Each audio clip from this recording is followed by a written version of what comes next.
แบบมีเจ้าหน้าที่มาเพิ่นออกตรวจค่อนข้างที่จะเคร่งครัดหลายเด้อพี่น้องสำหรับคนลาวเฮาที่มาทำงานอยู่ที่ประเทศไทยเนาะว่าสิเป็นตลาดหรือว่าโรงงานเนาะหลักๆก็สิมีร้านอาหารโรงงานแล้วก็ตลาดเนาะที่เจ้าหน้าที่เพิ่นออกตรวจดิ้นรนมาหาเงินหาทองพี่น้องเนาะก็อยากให้ทำบัตร MOU เนาะให้มันถูกต้องตามกฎหมายฉะนั้นมันก็สิได้แบบสะดวกสบายเฮาพี่น้องนี่บัตรแรงงานเนาะบัตรเป็น MOU นั่นแหละพี่สบายดีสวัสดีครับผมวันนี้เฮาก็สิมาแบบมีเจ้าหน้าที่ตำรวจออกตรวจค่อนข้างที่จะเคร่งครัดหลายเด้อพี่น้องสำหรับคนลาวเฮาที่มาทำงานอยู่ที่ประเทศไทยเนาะว่าสิเป็นตลาดหรือว่าโรงงานเนาะหลักๆก็สิมีร้านอาหารโรงงานแล้วก็ตลาดเนาะที่เจ้าหน้าที่เพิ่นออกตรวจนี่ก็มีอยู่2อย่างพี่น้องหนึ่งมาก็คือถ้าบ่มีบัตร MOU สองมาคือแบบว่าออกขายของเองแบบนี้เนาะคือคลิปขายของเองนี่คือเฮาก็เคยอัดคลิปลงไปแล้วแหละพี่น้องเนาะสำหรับคนต่างดาวเนาะบ่ว่าสิไผก็แล้วแต่ที่บ่แม่นสัญชาติไทยก็บ่สามารถที่จะเฮ็ดได้เด้อพี่น้องบ่สามารถที่จะออกขายของเองเพราะว่ามันเป็นงานสงวนของคนไทยเนาะแต่จริงแล้วงานสงวนนี่มันก็มีทุกประเทศแหละพี่น้องเพียงแต่ว่าประเทศใดสิบังคับใช้เนาะประเทศไทยเพิ่นบังคับใช้เด้เพิ่นให้แต่คนไทยแบบว่าเป็นคนที่เฮ็ดได้แบบนี้นะออกขายของเองแบบนี้นะส่วนคนประเทศอื่นที่แบบมาขายแรงงานก็เห็นได้แค่แบบเป็นลูกจ้างเพิ่นพี่น้องเนาะก็นั่นแหละพี่น้องคืออย่างเฮาเว้าเนาะก็เพิ่นออกตรวจแบบค่อนข้างที่จะหนักเลยพี่น้องทุกมื้อนี้เนาะเจ้าหน้าที่ตำรวจก็พยายามแบบว่าเฮ็ดบัตรเฮ็ดหยังกันพี่น้องนี่บัตรแรงงานเนาะบัตรเป็น MOU นั่นแหละพี่น้องที่ชุมเฮาเฮ็ดมา2คนนี่ก็เฮาก็ได้เฮ็ดเป็นที่เรียบร้อยก็ได้ครบแล้วพี่น้องก็ได้ยังไม่อีกเด้ก็ได้ทั้ง2คนแล้วพี่น้องเนาะก็สบายใจแล้วเฮาเฮ็ดงานเฮ็ดหยังบัดสินะพอเมียเฮาก็เดินทางไปทำงานบัดสินะก็ถ้าเฮาบ่มีบัตรมันก็สิมีความเสี่ยงตอนนี้เฮามีแล้วเฮาก็สะดวกสบายสิเนาะบ่ต้องแบบย้านบัดสินะบ่ต้องแบบว่ากังวลอีหยังบัดสินะแล้วก็ที่สำคัญก็บ่ต้องไปต่อบัตรแบบบ่อยบัดสินะเพราะเมื่อก่อนเมียก็กลับบ้านบ่อยๆพี่น้องเนาะก็มีพี่ FC ก็คอมเมนต์มาว่าเอาคือกลับบ้านบ่อยแท้แล้วแบบก็แบบว่าเสียเงินหลายได้กลับบ้านบ่อยก็แม่นพี่น้องกลับบ้านครั้งหนึงก็เสียเงินหลายเนาะเพราะว่าเมียกลับก็แบบต้องซื้อของแบบนี้นะฝากพ่อแม่ฝากให้ลูกแบบนี้ก็เสียเงินกับคนขาที่จะร้ายแต่ว่าพอได้บัตรแรงงานหรือว่าบัตร MOU แล้วชุมเฮาก็บ่ได้กลับแบบนี้นะนั่นแหละพี่น้องก็ฝากแบบว่าถึงคนลาวหลายคนเนาะก็พยายามแบบว่าทำบัตร MOU พี่น้องเนาะสำหรับคนที่ยังบ่ทันได้ทำบัตร MOU แบบนี้นะเพราะว่าคนลาวเองก็มีทั้งคนแบบคนเก่าเนาะที่เคยมาทำงานอยู่ไทยแล้วก็คนใหม่ที่เข้ามาใหม่นะก็ต้องเฮ็ดบัตรให้มันถูกต้องเนาะเพราะว่าคนลาวเองก็แบบว่าไปๆมาๆสำหรับประเทศไทยจังซี่นะมาประเทศไทยมาทำงานบางคนอาจจะแบบยังบ่เคยมาก็แบบเพิ่งมาหาเงินหาหยังแบบนี้นะดิ้นรนมาหาเงินหาทองพี่น้องเนาะก็อยากให้ทำบัตร MOU เนาะให้มันถูกต้องตามกฎหมายฉะนั้นมันก็สิได้แบบสะดวกสบายเฮาแล้วก็เฮาก็บ่ต้องไป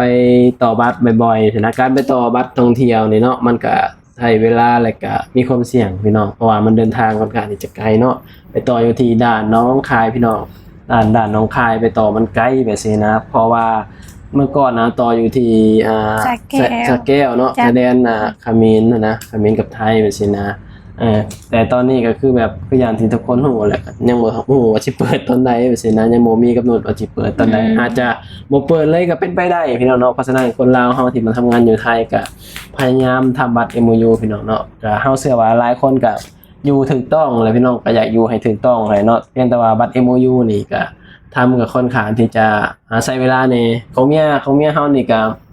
ปาไปกับ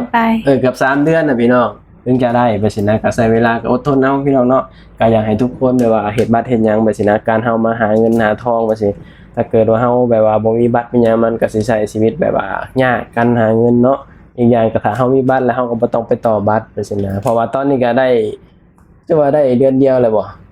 ก็ได้เดือนเดียวตอนนี้ก็คือแบบว่าได้30วันปกติที่แบบว่าประเทศไทยแบบเคยให้เฮามาแบบ60วันนะแม่นพาสปอร์ตท่องเที่ยวเพราะฉะนั้นเมื่อก่อนได้60วันเนาะแต่ตอนนี้ลดลงเหมือนเดิมแล้วพี่น้องเนาะก็คือ30วันพี่น้องก็นั่นแหละสำหรับคนที่ไปต่อท่องเที่ยวส่วนนี้ก็อาจจะเมื่อยแน่จังซี่นะเพราะว่าบางคนทำบัตร MOU ก็นั่นแหละคืออย่างเขาว่าเกือบ3เดือนน่ะเนาะบางคนก็3เดือนขึ้น3เดือนขึ้นก็มีได้แล้วแต่โอกาสแล้วแต่จังหวะที่แบบเขาสิเลือกตัวเฮาแบบนี้นะก็ไปต่อบัตรเดือนนึงก็แป๊บเดียว28วันก็ไปต่อแล้วว่าสินะ28วันก็ไปต่อแล้วว่าสิเพราะว่ามันบ่ฮอดเดือนนะเนาะ บ่ฮอด บ่ฮอดเดือนซ้ำว่าซี่ 8 มื้อ แม่น28มื้อก็ต้องไปต่อสำหรับคนที่ยังบ่ทันได้บัตร MOU ก็ทนเอาเนาะเมื่อยแน่ช่วงนี้สำหรับคนลาวเฮาที่มาทำงานอยู่ที่ประเทศไทยแต่ว่าเฮาก็จำเป็นต้องเฮ็ดให้มันถูกต้องตามกฎหมายแล้วก็เพื่อตัวเฮาเองนำแบบซี่นะเฮาสิได้มาหาเงินแบบว่ายาวๆเนาะบางคนแบบมาหาอะไรก็บ่อยากแบบบ่อยากกลับบ้านบ่อยๆแบบซี่นะอยากกลับแบบว่าปีหนึ่ง2ปีจังกลับแบบซี่นะการกลับบ้านก็คืออย่างเฮาเว้ามันก็ใช้เงินแบบซี่นะกลับไปกลับมาพี่น้องเฮาเอง2คนนี่เวลาแบบว่ากลับเทื่อหนึ่งขนาดเมียกับคนเดียวนี่เบิดไปก็เป็นหมื่นแล้วเนาะกลับลงกลับมาสินะถ้ากลับ2คนนี่ก็สิหนักอยู่พี่น้องแต่ว่าก็อยากกลับเพราะว่าคิดฮอดลูกว่าสินะเฮามีบัตรมีหยังเฮาก็สิได้แบบสะดวกสบายไปสินะเนาะก็มันก็มีข้อดีหลายเด้พี่น้องการที่มีบัตร MOU แบบสินะหนึ่งมามันก็สามารถเปิดบัญชีได้แบบสินะสามารถแบบว่าผู้ใดแบบอยากออกมอไซค์แบบสิมันก็สามารถออกได้เนาะสอบใบขับขี่ก็ได้แบบสินะเพราะว่าประเทศไทยสามารถเฮ็ดได้พี่น้องสำหรับคนที่แบบว่าอยากออกแบบสินะ นั่นแหละพี่น้องมันก็เฮ็ดให้เฮาแบบว่าสะดวกสบายแบบนี้เนาะแบบว่าการที่มีบัตร MOU แบบนี้นะเพราะว่าตอนนี้คืออย่างเขาบอกเนาะว่าเจ้าหน้าที่เพิ่นก็เริ่มแบบเข้มขึ้นกว่าเดิมแบบว่าเพิ่นออกตรวจเอาหยังแบบนี้นะเพราะว่าต้องแบบว่าไงคือแบบว่าอยากให้ทุกคนแบบอยู่ให้ถูกต้องตามกฎหมายใช่เนาะเพราะฉะนั้นแล้วเฮาก็ต้องอยู่ให้ถูกต้องตามกฎหมายเคา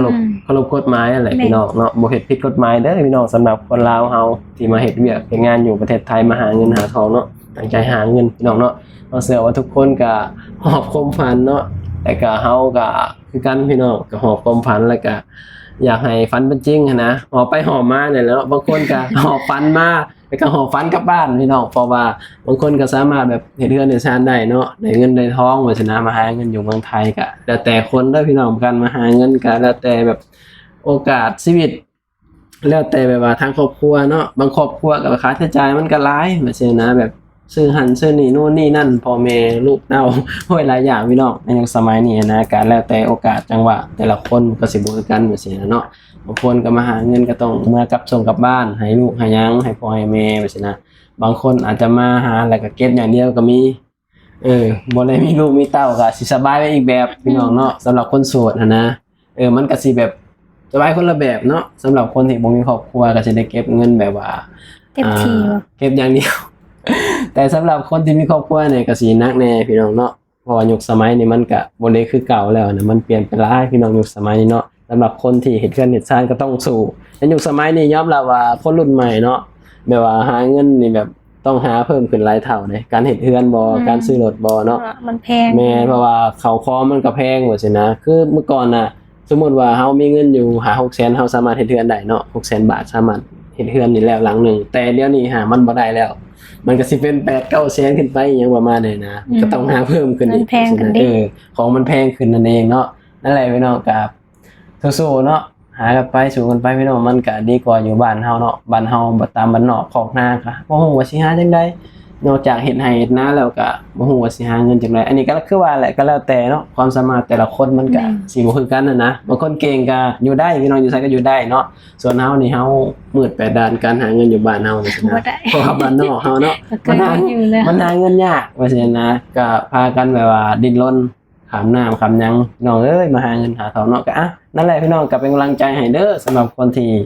มาเฮ็ดเวียกเฮ็ดงานแล้วมาหาเงินอยู่ที่ประเทศไทยคือเฮา2คนพี่น้องเนาะก็พยายามอยู่ให้ถูกต้องตามกฎหมายเคารพกฎหมายประเทศเพิ่นเฮามาอาศัยบ้านเมืองเพิ่นเนาะประมาณนั้นพี่น้องคลิปนี้ก็บ่มีหยังหลายพี่น้องเนาะเฮาก็สิได้ปิดคลิปแล้วไว้พบกันคลิปหน้าขอบคุณพี่ป้าน้าอาหลายๆเด้อที่เข้ามาติดตามรับชมแล้วก็เข้ามาให้กำลังใจเฮา2คนเข้ามาซัพพอร์ตเนาะไว้พบกันคลิปหน้าเด้อสบายดีสวัสดีครับผม